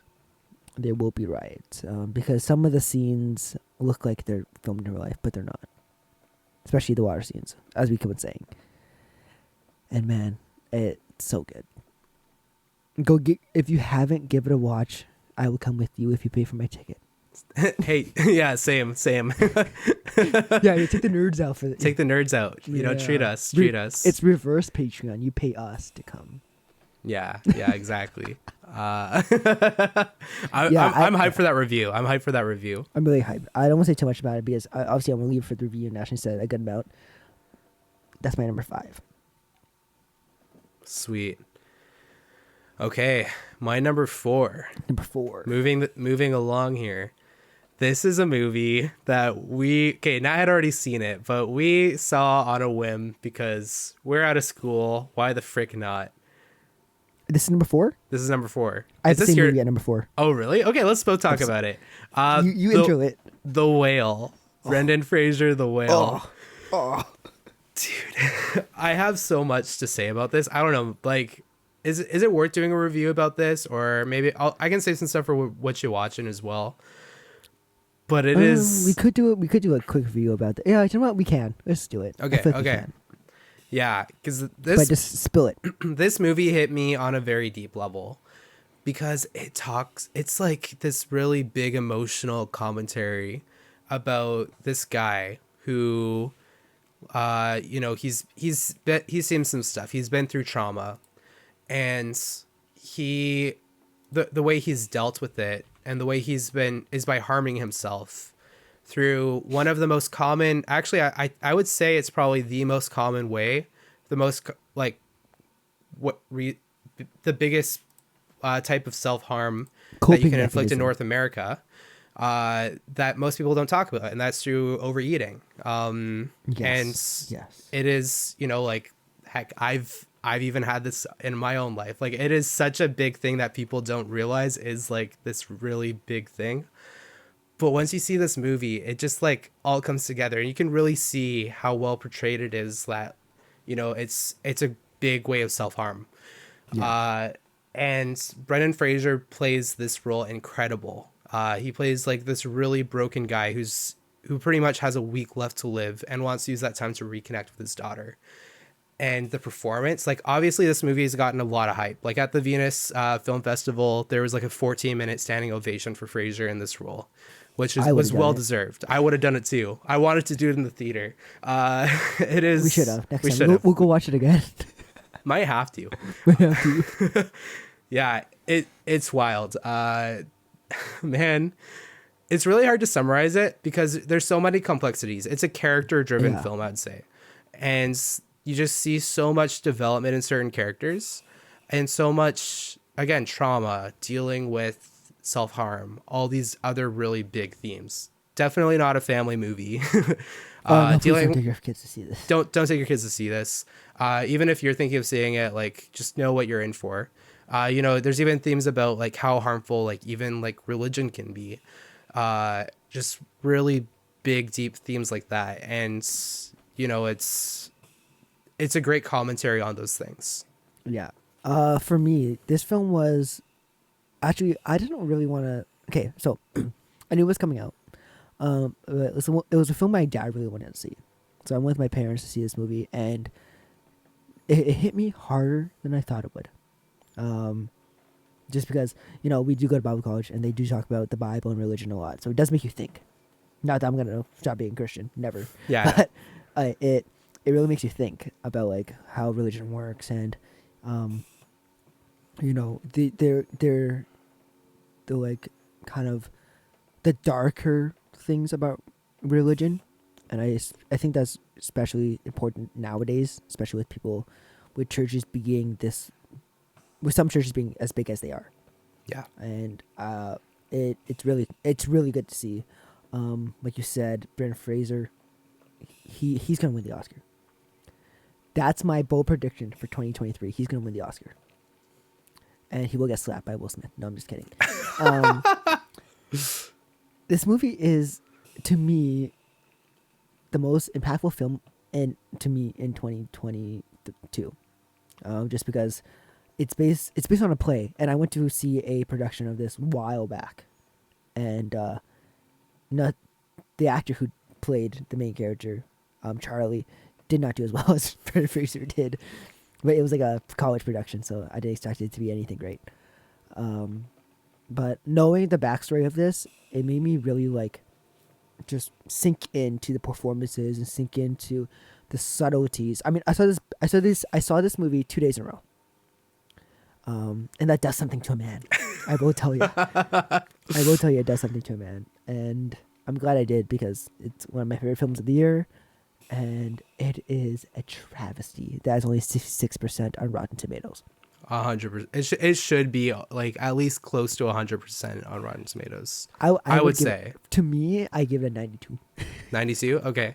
I would aim for more of a 97-ish. Okay. Well, like I said, I can't recommend this to a lot of people. Yeah. I think that's why it's a really like big drop in the score, because a lot of people can't watch this. They will be scarred because a couple scenes. And it's very artsy. Darren Aronofsky directed this, who did Black Swan. Pretty sure he did Requiem for a Dream, which is another movie about addiction. He does amazing work in creating a story where, well, not creating, adapting a story where it's so applicable to a lot of people. And yeah, man, go watch this movie. I would be buying this when it comes on Blu-ray and rewatching it again. And if I ever have to do a paper analyzing something, it'd probably be this. Yeah. I was even thinking, like, I know like my mom and sister are doing like psychology and stuff in school. Oh, perfect movie to watch. Amazing movie for that kind of context, especially when dealing with people who like trying to get in the mindset of people who resort to things like self-harm. It is an incredible film that just showcases the complexities around like this conversation, and with, you know, obesity being as big as it is, no pun intended, in the West. Seriously, no pun intended. I said it, I was like, oh shoot, I messed up. But yeah, in the West, it is something that it does really great at navigating it in such a direct and bold way, and it's just incredibly done. So hope 9.2 out of 10. 9.2 out of 10. Oh shoot. Review coming soon. Yeah, we should do a review on this. Maybe like a half an hour review. Yeah, it doesn't need to be long. It could be a quickie or whatever it is. Yeah. Cool. Want to lead us in with number... Do you want me to start top 3? I can start top 3. Or we're on number 4 now, right? Or no? No, that was number 4. That was number 4. Oh yeah, no, you do top 3. You do top 3. You want me to start? Do it. Okay. So, Top Gun Maverick came out this year. It did. It was a pretty good movie. It was a pretty good movie. And another Glenn Powell plane movie came out this year as well. Oh, here we go. Ashton has not seen this movie, and I'm very shocked that you haven't seen this movie yet. I know. I tried. I had COVID. This man got COVID again. Devotion. To me, this movie has, based on a true story, has just a bit more heart than Top Gun Maverick. Because it's based on a true story, and also Jonathan Majors and Glenn Powell's relationship, chemistry in this movie, it's amazing. Like, very rarely do I come out of a film and I'm like, hey, that was pretty good, I want to watch it again. I didn't, but like, sometimes I like need some time to think about a movie and just, you know, sink my teeth back into it. But this one, I just want to go back immediately. I didn't, but you know, to me, some of the fighting scenes in this movie are top notch. Obviously, with today's technology and the way that they've been doing aerial scenes, I think that look out for a lot more movies about fighter pilots and just, you know, even helicopters or whatever you want to do. Even with like Top Gun Maverick, I feel like that set a bar, and I feel like some movies can go past that in terms of fighting scenes. But this movie does one thing really well. It plays with the idea of brotherhood. Now, obviously, in the war, they're your brothers and everything, and you fight alongside your brothers.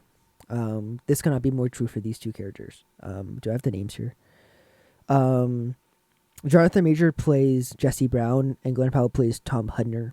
And obviously, Jonathan Majors is a black actor, and this movie is based in what's it called the Korean War, and how Jonathan Majors' character Jesse Brown was one of the first black pilots, and it's really important to note that obviously it wasn't seen then. But the character that Glenn Powell plays is not afraid to stand up for this black character immediately. Usually, in movies with black characters, the white characters, it takes some time for them to like them, right? Immediately. That's one thing that hit me hard. Is immediately this person, because it's based on a real story, went to this person and was like, "I want to be your friend. I want to be your brother. I want to help you in this situation." And so good. The ending, don't want to spoil it. It hurts, man. It's not a happy. It's not, at least I wouldn't call it a happy ending. Obviously, like I'm saying, based on true story, it's not a happy ending, but to some it is. Dude, such a good movie. 2 hours and 19 minutes of absolute heartfelt fun. Yes, there you go. Top 3. Okay. I'm not crying. You're crying. Well, my third favorite, finally for once, is a film that Nat hasn't seen yet. I probably have. What is it? All Quiet on the Western Front, baby. Oh yeah, you're right. Hey, war movies top 3. War Let's movies, go. yeah, something about that, eh? Yeah. So All Quiet on the Western Front.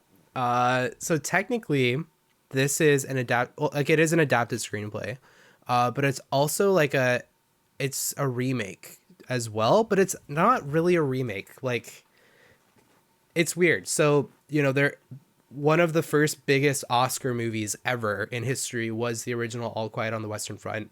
I think it was Very true. I think it was the first movie. I should check this, but I think it was like the first movie to win multiple categories as just one singular movie.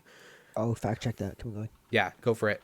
And this next movie I think has a really good shot at Best Picture, as well as Best Adapted Screenplay, as well as Best International Film. It does so much right. I don't know, Nat, did you read the book in school by chance? I might have.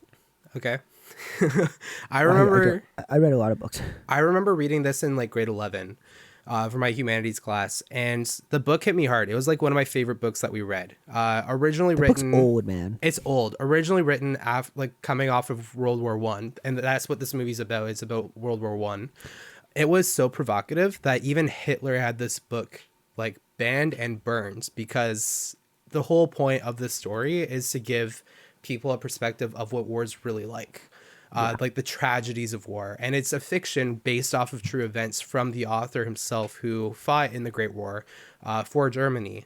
And it's just this really applicable movie to today's situation, even with like the Russia-Ukraine war and many of the other wars that are going on as well. It does such a good job at really bringing you in. It's so different than like other war movies that have these really well shot war scenes. These scenes are too well shot to the point where you start feeling sick in your stomach whenever you see someone get shot, because it's so realistic, so gory, seeing like the horrible nature of man. And really this movie gets you to struggle with that question of like, is this really what humanity is? Like, are we really, at our core, these horrible human beings that are being forced, like when put in these situations, are capable of like these really gruesome acts? Which a lot of books have wrestled with too, but it also asks this other question of like, is war ever really worth it? Like, after you see the horrors of war, is it ever really worth it in the end? Even if one singular person has to go through an experience like the Great War and the amount that the soldiers suffered there, is that really worth it? And this movie came out just around Remembrance Day, or Veterans Day if you're in the US. And it hit different. Like, I remember going to my local Remembrance Day ceremony, and in Surrey, and it was just fantastic, just like eavesdropping and people just talking about this movie. It was like, yeah, like people are like really asking themselves that question, and I think it brings a lot more thought to everything that's happening in the world, again with like Russia, Ukraine, and all this other stuff. And it changes things and it does things differently than the first film while keeping true to the book. And it's really long. If you watch it in German with English subtitles, because it's like Authentic. incredible with that. You know, the English subtitles were good, or sorry, the English captions and like dubs were great, but the German just like it brings it to a whole new level because it really gives you that realism of what this movie was intended for. I I could talk forever about this movie, so I won't, but check it out if you have the stomach for it. It is a very disturbing, long movie. As war movies are. I know like so many people that started it and had to turn it off. So if you are like really good at holding in your dinner, and you can stomach a lot of gory graphic scenes, then and you like the book, or you have interest in this, then you can check it out. It's not for kids. It is pretty hard to recommend for general audiences, so I won't. But if you're in that category of people that love war movies and can handle stuff, like check it out, because this might actually be the best war movie of all time. There, I said it. Bold take. Bold take. Bold take. Quick thing, back to a little bit before. All Quiet on the Western Front, the original one, came in 1930. Yep. It won Best Picture, Best Director, Best Adapted Screenplay, Best Cinematography, and then another one for Best Cinematography, but black and white. Okay. And I feel like this movie has a shot at winning all of those categories again this year, except for like the black and white one, because obviously it's in color. But This is a film I will watch before the Oscars. it's gonna shake you up, my dude. It's gonna be highly like talked about in the Oscars, though, for sure. It's gonna be nominated. It's great. You know, actually, looking at my list at least, I'm very curious to know what your number 2 is. I think I know what your number 1 is. I think I could call what your next two are. Okay, well, I'm gonna tell you my number 2, and then tell me if because I kind of told you already. Yeah. But yeah, number 2. I'm not even gonna intro it. It's Top Gun Maverick. Called it. Okay, there we go. Damn it. Wait, that predictable? Obviously, you guys know. If you listen to Stay With The Pod, you know how much I love the Top Gun franchise. Sorry, Top Gun, not franchise. Why did I call it the franchise? Top Gun movies. Obviously, the 1986 one is one I can't recommend to everybody just because there's some sexual stuff in there. But we won't talk about that right now. And obviously, it's like a heartfelt thing for me because I did grow up watching the original Top Gun with my dad. Lots of bonding for us there, and it's the original one's a film where I can just rewatch. It's very quotable. I mean, give me 1 second. Hold on. Talk to me, Goose. I have the VHS right here. This I funny don't guy. I don't have a VCR to put this anywhere, but I do. I'm gonna put this here for the rest of the video. Wait, where's the case? It's actually I have a shrine. I have a whole thing up right here. It's like the Top Gun, the exclusive Top Gun Maverick poster that I got from going to the pre screening. The Top Gun vinyl cover and the Top Gun VHS thing, and then like a couple of illustrations I did when I was young. I'm a big fan. What can I say? And Top Gun Maverick is not only the better film, but it is my number 2 for the year because, man, I was so excited. You have no idea. This was my number 1 anticipated movie of the year. Did not disappoint. Do you know that? You guys actually know that Homelander meme was like, it was perfect. It was perfect down to every minute detail. Unfortunately, yes. Yeah, that was Top Gun Maverick for me. Tom Cruise knocked it out of the park. I mean, it's a Tom Cruise movie, so I don't want to say he was great in this movie, but he was pretty good. Jennifer Connelly, Miles Teller steals the show for me. I think he stole the show for like everyone, especially for the ladies. Especially for the ladies. Glenn Powell though also stole the show. Yeah, surprising. And yeah, no, this movie is so much fun to me just because it brings out. I love planes and seeing those real planes go through like crevasse, whatever, going through a low. Never mind. I'm not even gonna try to save it. But no, it's one of my favorite films of all time. Already, one of my favorite films of the year, and a one that I'm looking forward to rewatch on Blu-ray multiple times. And I'm really looking forward to listen to that director's commentary. That's right, I'm the director's commentary guy. I'm really nerdy. What can I say? Respect. And I can recommend to everybody because everyone's seen it already. Yeah. It seems like everyone's seen it already. So, Top Gun Maverick number 2. Okay. All right, Yeah. Ashton, give me your number 2. I don't think I'm gonna be able to guess it. But So you know what's really funny about both of our number 2s? They were our number 1s on our last list. Because what was your number 1? mine is Everything Everywhere All at Once for number 2. What's your number 2? What's your number 1? Just you wait. Oh God. So yeah, Everything Everywhere All at Once.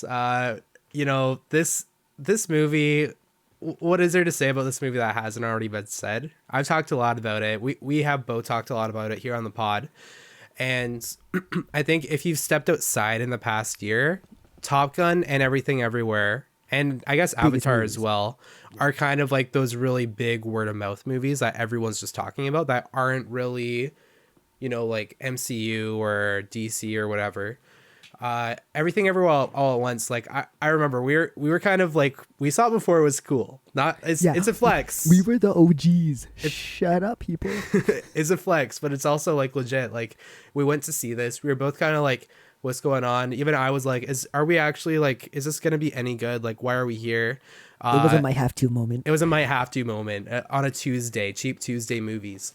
And we both left super stunned and shocked. Like, it was so friggin' good, still my favorite multiverse movie, still kind of like this really great movie that kind of incorporates all these different elements from different movies that I love and figures out the perfect formula for pushing them into the same context. And it is incredible. We talked about it a lot. The other day, like even my sister was asking me what this movie was about, like a description of it, and I tried to explain it, and I just can't. Like, you have to see it to understand it. It started off as like this low budget A24 film and is made back 4 times what the budget was on the movie, based off of word of mouth, basically. And I think it did get, if not a re-release, it got an extended stay in the theaters. It did, because we saw this earlier in the year. Weeks. Yeah, 100%. We saw this earlier in the year, and then I took my brothers to go see this again in like June, which is like crazy. And even that theater was like more packed than the first time we'd saw it. So it's, yeah, incredible movie. I don't really know if it can be recommended for like families. Maybe if you're kind of in that young adult context, and you have really, really chill parents. Yeah, if you have a film family, then it's perfect. But if you don't, then maybe not. Then maybe don't. Don't watch it with kids or whatever. I didn't really, like, after we left, I was like, this is a really great, like, pushing the edge of, like, PG-13. And then later in the summer, my brother was away at camp, and he'd already seen the movie with me. And there were some older staff that were watching it, and they said that he needed parental permission to watch this movie with him because it's actually rated R in Canada.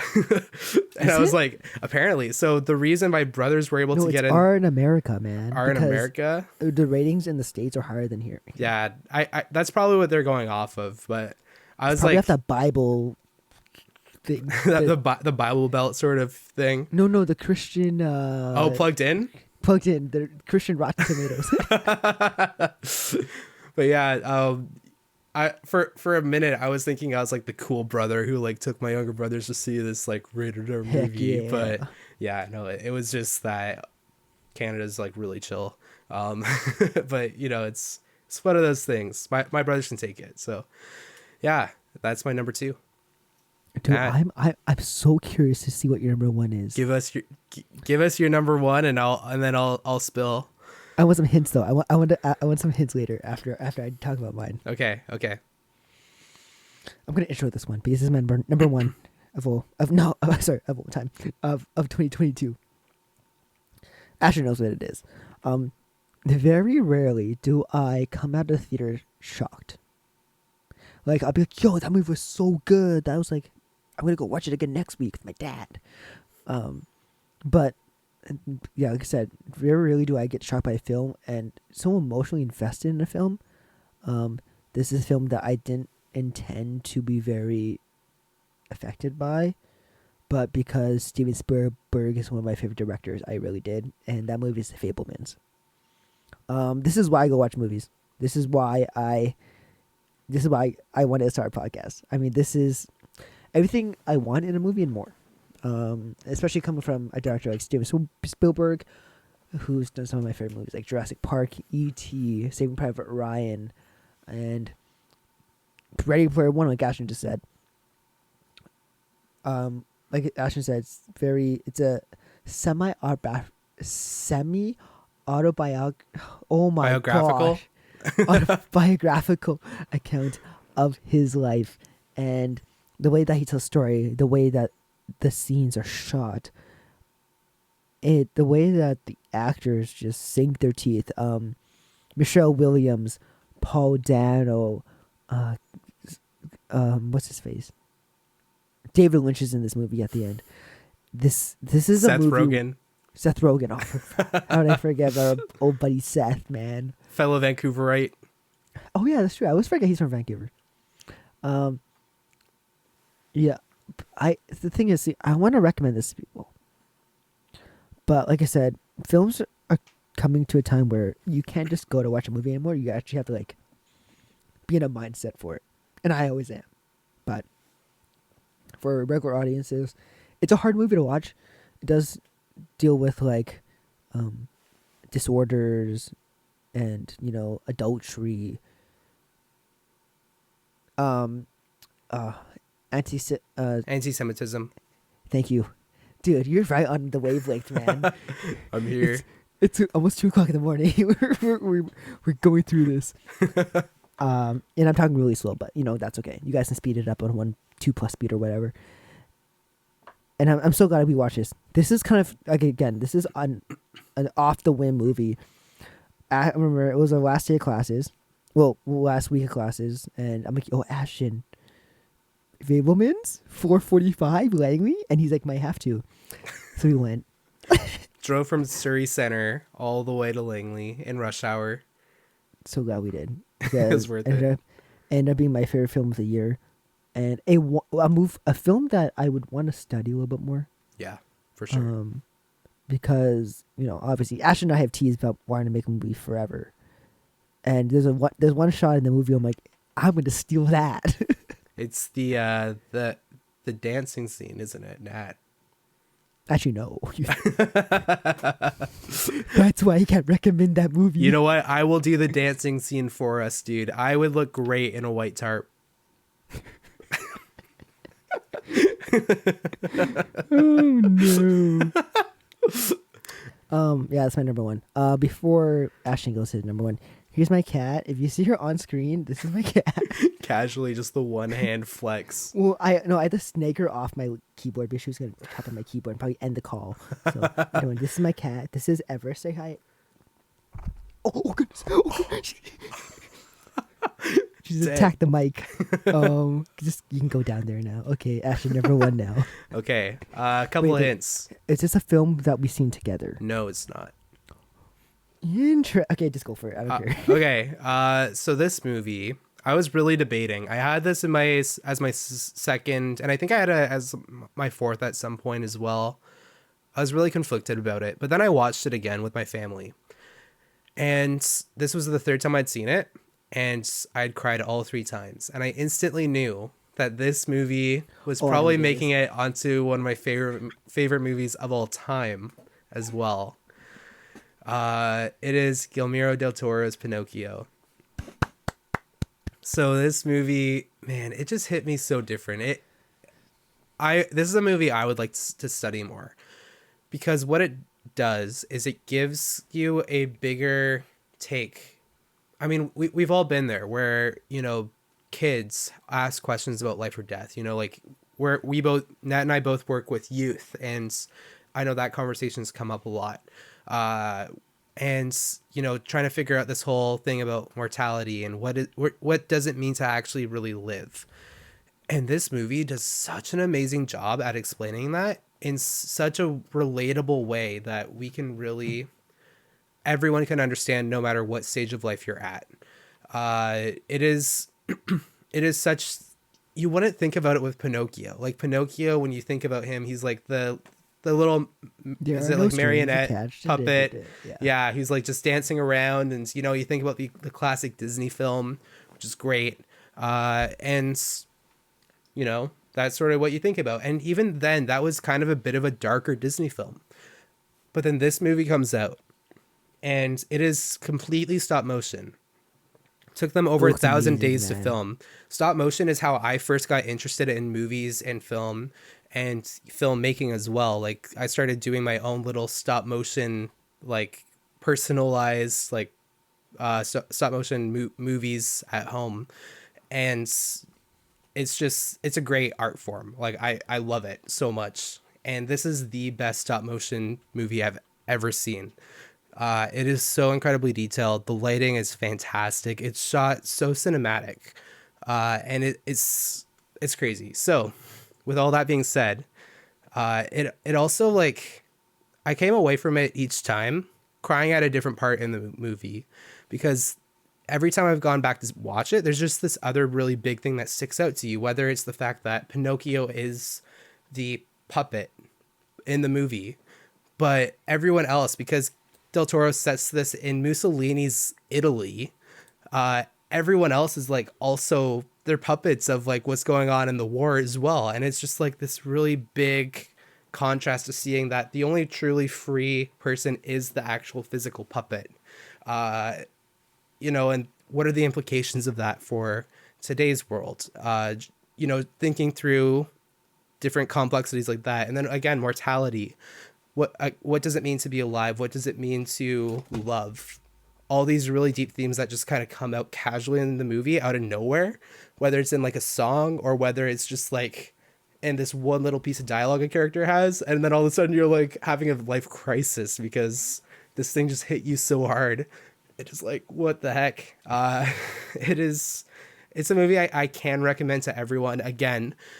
Because it is kind of a family movie, and it's interesting. You can watch it. It's interesting for Del Toro because, last year his big Oscar movie was night what was it called? Alley. Nightmare Alley. And that was such Great like movie. It's a great movie, but he's known for doing like these dark monster movies sort of thing. And this movie just really showcases how much of like a child he also is. With how everything's structured, how everything's written. Pinocchio is acted, and like the actor for Pinocchio is just so amazing. Gregory Mann. Yeah. I It's totally did Google that just now. Yeah, totally not. And Ian McGregor, dude. Del Toro Daddy literally Gregor? wrote Daddy Kenobi. Del Toro wrote in scenes for Ian McGregor because he thought he was just so terrific at the role. It's crazy. I could say a lot more about this movie, but I think that kind of gives you a glimpse into how much and why I chose this as my number one. Because, even for someone like me who's had these questions, these struggles, ever since, for at least 10 years, I've been dealing with that question of mortality and all this other stuff. And for me now, even having come to conclusions about things, it breaks you. It just breaks you. So yeah, Pinocchio, Guillermo del Toro's Pinocchio, number one. Do like art, like listening to both of us talk, it's like we have a very theme of like movies that make us feel like, I don't want to say sad, but make us feel, remind us of why we love movies. Yeah. Especially for like you, with, I know for a fact like the old Christmas movies, stop motion movies, and you grew up on those. And I grew up on Steven Spielberg, so no wonder why they're number ones. And dude, this was really fun. It's really great. We should do like I don't know if you're up for it, but we can do like a quick speed round. Ooh. I kind of want this to be its own thing, like its own video, but we can do a quick thing. Okay. The most, since we do top, let's end it with like a sad thing. Okay.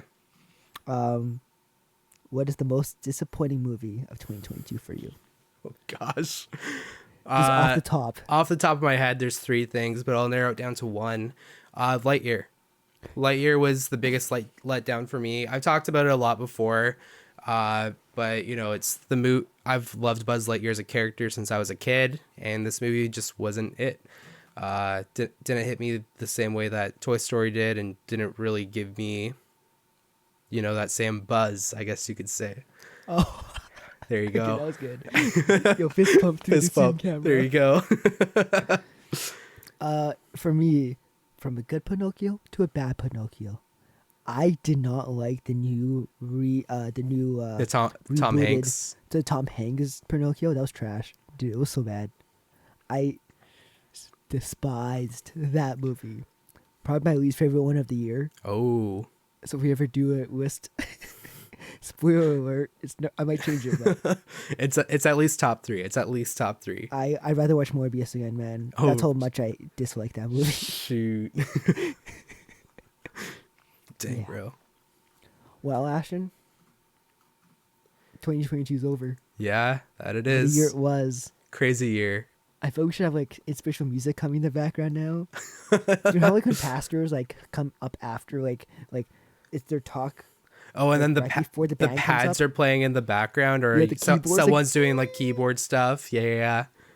That's what we should have right now. Yeah, you're right. I know this is like a top 10 movie episode, but guys, like I say all the time, thank you so much for listening. 2022 has been so much fun. Even on Spotify, we haven't had much on Spotify, but on YouTube, it's popped off. And our Instagram has popped off too. Because of one Taylor Swift reel that has got like over 42,000 views. Crazy. And almost 10,000 likes. So, guys, thank you so much for supporting us. 2023 is going to be so big. Our 1 year anniversary episode coming up in a month, actually. So we better start planning that crap. Yeah, before life gets too busy. It's going to be a lot of fun. We're going to have a lot of people on. It will be obviously a audio and a visual episode, so you'll be able to see that on YouTube and Spotify. And we're so happy that, you know, I'm so happy I get to do this with Ashton. And, Ditto. I mean, dude, look at this. Look at this. Look at this. Nerds and flannel. Dude, this is wood. This is textured wood, painted wood. You can't see it because my camera. Laser engraved. Heartwoodgifts.com. Yeah, hit them up. Hit them up. Yeah, Ashton, anything else before we wrap this puppy up? Yeah. Be on the lookout for new episodes coming on the year. If there's anything that you want to listen to, or maybe there's a movie we talked about that you want us that we haven't done a review on that you want us to like review or something, let us know. I mean, we got to do more reviews at some point. Yeah, it's honestly such a blast doing this, and yeah, I mean, you know, I know we wanted to put this out as soon as possible, but I kind of feel like since we took our time, we were able to be a little more thoughtful with it as well. So I think this turned out to be a pretty great episode. Sick. Let us know what you think. What is your top 10 movies of 2022? What are your top 10 movies? There you go. Down below. Down below on YouTube, or else like hit us up on Instagram, or you know where to find us. Yeah. Check out We'll our try to Patreon. put- yeah. Oh yes, check out the Patreon. We'll try to put up a good amount of episodes in 2023, but school and life's gonna get in the way. I mean, we usually do get like 3 episodes a month, which is actually not terrible. Yeah, And remember, February of 2022 was like 10 episodes in 1 month. that's insane. Are we going back to that for this February? Pounding out 10 episodes. We might have to Might because it's have Oscar to. season. You never know. It's gonna be Now that I think of it, wild.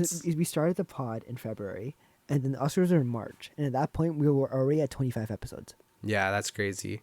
To be fair, looking back, those are trash. They were not as quality. No, I mean we had a snowball, the one I'm kind of using for Zoom right now, Yeah, and that was it. That's what we use. We need to do a redo with Our top 10 of all time. Yep. Maybe TV shows too. Yeah. We gotta do a redo with Vibes podcast. 100%. Yeah, man. Yeah. Oh, and yeah, again, let us know like if there's any episodes out there that you think you want us to redo as well. Maybe there's a review that didn't tickle you in the right places. I don't know. Didn't tickle your fancy. Didn't tickle your fancy. Or Yeah. didn't tickle you at all. At all. Oh gosh. Yeah, and hey, it'll be easier to record because we're about to be in closer proximity to one another pretty soon. Let's go. Let's go. I need a shower. And a haircut. Yeah, I'm getting one on Saturday, bro. I can't I'm getting go one back to tomorrow, school like man. this. Can't pull up after Christmas looking like a scruffy Nerf herder. If you get Not that at reference, all. you're the best. Cool. Yeah. Well, again, hey, thanks for sticking around, and yeah, it's been a I'm gonna terrific go to year. sleep. It's time. It's time. All right, guys. Until next time, I'm Nat. And I'm Ashton, And we are the nerds, nerds in in flannel. Flannel. Bye, everybody. Peace.